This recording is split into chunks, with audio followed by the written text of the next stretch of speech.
Today's reading starts at Genesis 41.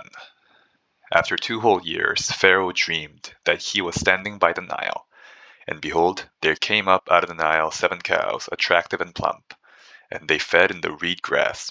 And behold, 7 other cows, ugly and thin, came up out of the Nile after them, and stood by the other cows on the bank of the Nile. And the ugly thin cows ate up the 7 attractive plump cows. And Pharaoh awoke, and he fell asleep and dreamed a second dream. And behold, 7 ears of grain, plump and good, were growing on one stalk. And behold, after them sprouted 7 ears, thin and blighted by the east wind. And the thin ears swallowed up the 7 plump, full ears. And Pharaoh awoke, and behold, it was a dream. So in the morning his spirit was troubled, and he sent and called for the magicians of Egypt and all its wise men. Pharaoh told them his dreams, but there was none who could interpret them to Pharaoh. Then the chief cupbearer said to Pharaoh, I remember my offenses today. When Pharaoh was angry with his servants and put me and the chief baker in custody in the house of the captain of the guard, we dreamed on the same night, he and I, each having a dream with its own interpretation. A young Hebrew was there with us, a servant of the captain of the guard. When we told him, he interpreted our dreams to us, giving an interpretation to each man according to his dream. And as he interpreted to us, so it came about. I was restored to my office, and the baker was hanged. Then Pharaoh sent and called Joseph, and they quickly brought him out of the pit. And when he had shaved himself, and changed his clothes, he came in before Pharaoh. And Pharaoh said to Joseph, I have had a dream, and there is no one who can interpret it. I have heard it said of you, that when you hear a dream, you can interpret it. Joseph answered Pharaoh, It is not in me. God will give Pharaoh a favorable answer.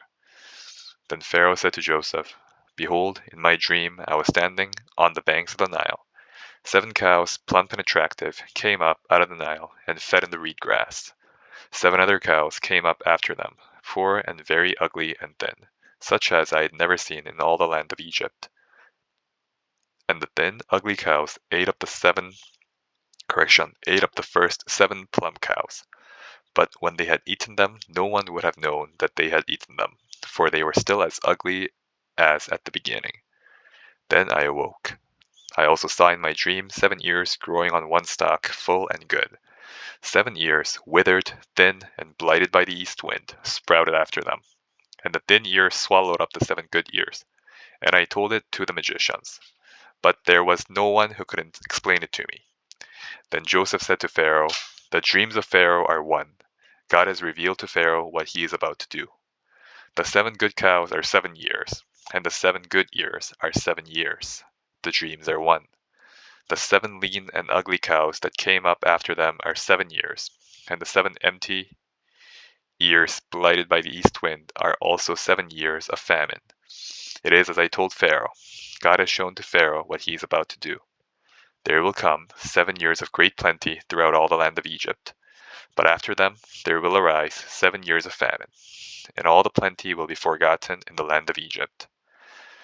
The famine will consume the land, and the plenty will be unknown in the land by reason of the famine that will follow, for it will be very severe. And the doubling of Pharaoh's dreams means that the thing is fixed by God, and God will shortly bring it about. Now therefore, let Pharaoh select a discerning and wise man, and set him over the land of Egypt. Let Pharaoh proceed to appoint overseers over the land and take 1/5 of the produce of the land of Egypt during the 7 plentiful years. And let them gather all the food of these good years that are coming and store up grain under the authority of Pharaoh for food in the cities, and let them keep it. That food shall be a reserve for the land against the 7 years of famine that are to occur in the land of Egypt, so that the land may not perish through the famine. This proposal pleased Pharaoh and all his servants. And Pharaoh said to his servants, Can we find a man like this, in whom is the Spirit of God? Then Pharaoh said to Joseph, Since God has shown you all this, there is no one so discerning and wise as you are. You shall be over my house, and all my people shall order themselves as you command. Only as regards the throne will I be greater than you. And Pharaoh said to Joseph, See, I have set you over all the land of Egypt. Then Pharaoh took his signet ring from his hand, and put it on Joseph's hand, and clothed him in garments of fine linen, and put a gold chain around his neck. and he made him ride in his second chariot. And they called out before him, bowed the knee. Thus he set them over all the land of Egypt. Moreover, Pharaoh said to Joseph, I am Pharaoh, and without your consent no one shall lift up hand or foot in all the land of Egypt. And Pharaoh called Joseph's name Japhaneth-Paneah, and he gave him in marriage Asenath, the daughter of Potiphera, priest of On. So Joseph went out over the land of Egypt. Joseph was 30 years old when he entered the service of Pharaoh, king of Egypt. And Joseph went out from the presence of Pharaoh and went through all the land of Egypt. During the 7 plentiful years, the earth produced abundantly, and he gathered up all the food of these 7 years, which occurred in the land of Egypt, and put the food in the cities. He put in every city the food from the fields around it. And Joseph stored up grain in great abundance, like the sand of the sea, until he ceased to measure it, for it could not be measured. Before the year of famine came, 2 sons were born to Joseph. Asenath, the daughter of Potiphera, priest of On, bore them to him. Joseph called the name of the firstborn Manasseh, for he said, God has made me forget all my hardship and all my father's house. The name of the second he called Ephraim, for God has made me fruitful in the land of my affliction. The 7 years of plenty that occurred in the land of Egypt came to an end, and the 7 years of famine began to come. As Joseph had said, there was famine in all lands, but in all the land of Egypt there was bread. When all the land of Egypt was famished, the people cried out to Pharaoh for bread. Pharaoh said to all the Egyptians, Go to Joseph. What he says to you, do. So when the famine had spread over all the land, Joseph opened all the storehouses and sold to the Egyptians, for the famine was severe in the land of Egypt. Moreover, all the earth came to Egypt to Joseph to buy grain, because the famine was severe over all the earth. Next we're at Mark 11. Now, when they drew near to Jerusalem, to Bethphage and Bethany, at the Mount of Olives, Jesus sent 2 of his disciples and said to them, Go into the village in front of you. Immediately as you enter it, you will find a colt tied, on which no one has ever sat. Untie it and bring it. If anyone says to you, Why are you doing this? Say, The Lord has need of it, and will send it back here immediately. And they went away and found the colt tied at a door outside in the street, and they untied it. And some of those standing there said to them, What are you doing, untying the colt? And they told them what Jesus had said, and they let them go. And they brought the colt to Jesus, and threw their cloaks on it, and he sat on it. And many spread their cloaks on the road, and others spread leafy branches that they had cut from the fields. And those who went before and those who followed were shouting, Hosanna, blessed is he who comes in the name of the Lord. Blessed is the coming kingdom of our father David. Hosanna in the highest. And he entered Jerusalem and went into the temple. And when he had looked around at everything, as it was already late, he went out to Bethany with the 12.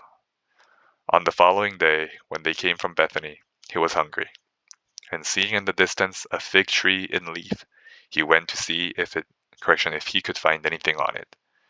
When he came to it, he found nothing but leaves, for it was not the season for figs. And he said to it, May no one ever eat fruit from you again. And his disciples heard it. And they came to Jerusalem, and he entered the temple and began to drive out those who sold and those who bought in the temple. And he overturned the tables of the money changers and the seats of those who sold pigeons. And he would not allow anyone to carry anything through the temple. And he was teaching them and saying to them, Is it not written, My house shall be a house of prayer for all the nations? But you have made it a den of robbers. And the chief priests and the scribes heard it, and were seeking a way to destroy him, for they feared him, because all the crowd was astonished at his teaching. And when evening came, they went out of the city. As they passed by in the morning, they saw the fig tree withered away to its roots. Peter remembered and said to him, Rabbi, look, the fig tree that you cursed has withered. And Jesus answered them, Have faith in God. Truly I say to you, Whoever says to this mountain, 'Be taken up and thrown into the sea,' and does not doubt in his heart, but believes that what he says will come to pass, it'll be done for him. Therefore, I tell you, whatever you ask in prayer, believe that you have received it, and it'll be yours. And whenever you stand praying, forgive, if you have anything against anyone, so that your Father also who is in heaven may forgive you your trespasses." And they came again to Jerusalem. And as he was walking in the temple, the chief priests and the scribes and the elders came to him. And they said to him, "By what authority are you doing these things? Or who gave you this authority to do them?" Jesus said to them, "I will ask you one question. Answer me, and I will tell you by what authority I do these things. Was the baptism of John from heaven or from man? Answer me." And they discussed it with one another, saying, "If we say, 'From heaven,' he will say, 'Why then did you not believe him?' But if we say, 'From man,' they were afraid of the people, for they all held that John really was a prophet." So they answered Jesus, "We do not know." And Jesus said to them, "Neither will I tell you by what authority I do these things." Next we're at Job 7. "Has not man a hard service on earth, and are not his days like the days of a hired hand? Like a slave who longs for the shadow, and like a hired hand who looks for his wages. So I am allotted months of emptiness, and nights of misery are apportioned to me. When I lie down, I say, 'When shall I arise?' But the night is long, and I am full of tossing till the dawn. My flesh is clothed with worms and dirt. My skin hardens, then breaks out afresh. My days are swifter than a weaver's shuttle, and come to their end without hope. Remember that my life is a breath. My eye will never again see good. The eye of him who sees me will behold me no more. While your eyes are on me, I shall be gone. As the cloud fades and vanishes, so he who goes down to Sheol does not come up. He returns no more to his house, nor does his place know him any more. Therefore, I will not restrain my mouth. I will speak in the anguish of my spirit. I will complain in the bitterness of my soul. Am I the sea or a sea monster that you set a guard over me? When I say, 'My bed will comfort me, my couch will ease my complaint,' then you scare me with dreams and terrify me with visions, so that I would choose strangling and death rather than my bones. I loathe my life. I would not live forever. Leave me alone, for my days are a breath. What is man that you make so much of him, and that you set your heart on him? Visit him every morning and test him every moment. How long will you not look away from me, nor leave me alone till I swallow my spit? If I sin, what do I do to you, you watcher of mankind? Why have you made me your mark? Why have I become a burden to you? Why do you not pardon my transgression and take away my iniquity? For now I shall lie in the earth. You will seek me, but I shall not be."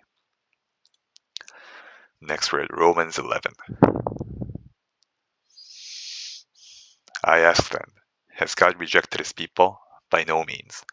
For I myself am an Israelite, a descendant of Abraham, a member of the tribe of Benjamin. God has not rejected his people, whom he foreknew. Do you not know what the scripture says of Elijah, how he appeals to God against Israel? 'Lord, they have killed your prophets, they have demolished your altars, and I alone am left, and they seek my life.' But what is God's reply to him? 'I have kept for myself 7,000 men who have not bowed the knee to Baal.' So too, at the present time, there is a remnant chosen by grace. But if it is by grace, it is no longer on the basis of works. Otherwise, grace would no longer be grace. What then? Israel failed to obtain what it was seeking. The elect obtained it, but the rest were hardened. As it is written, God gave them a spirit of stupor, eyes that would not see, and ears that would not hear, down to this very day. And David says, 'Let their table become a snare and a trap, a stumbling block and a retribution for them. Let their eyes be darkened, so that they cannot see, and bend their backs forever.' So, I ask, did they stumble in order that they might fall? By no means. Rather, through their trespass, salvation has come to the Gentiles, so as to make Israel jealous. Now, if their trespass means riches for the world, and if their failure means riches for the Gentiles, how much more will their full inclusion mean? Now I am speaking to you, Gentiles.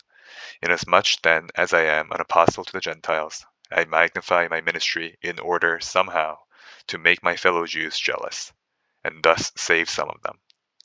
For if their rejection means the reconciliation of the world, what will their acceptance mean but life from the dead? If the dough offered as first fruits is holy, so is the whole lump. And if the root is holy, so are the branches.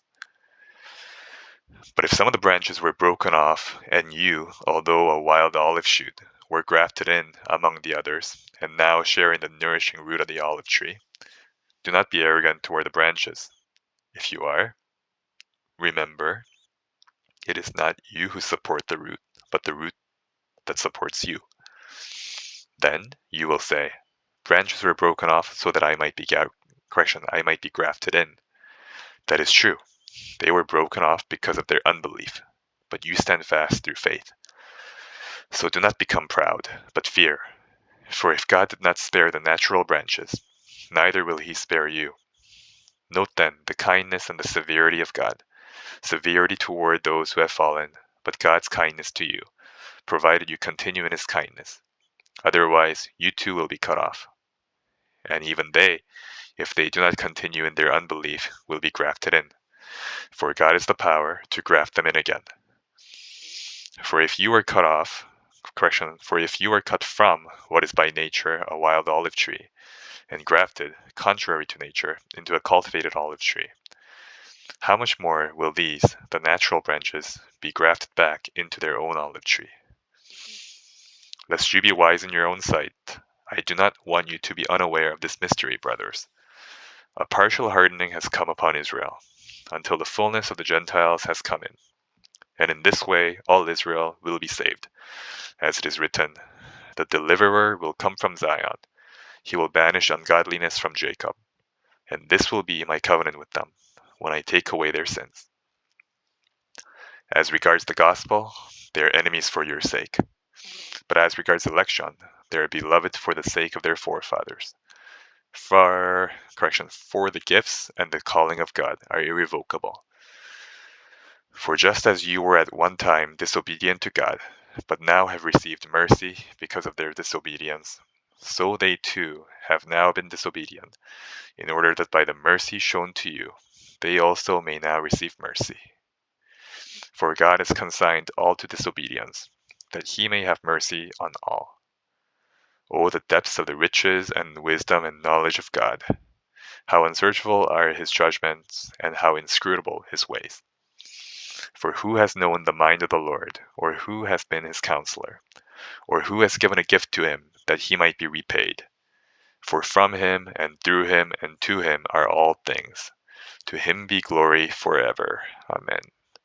And that is the end of the reading for today. Have a good day.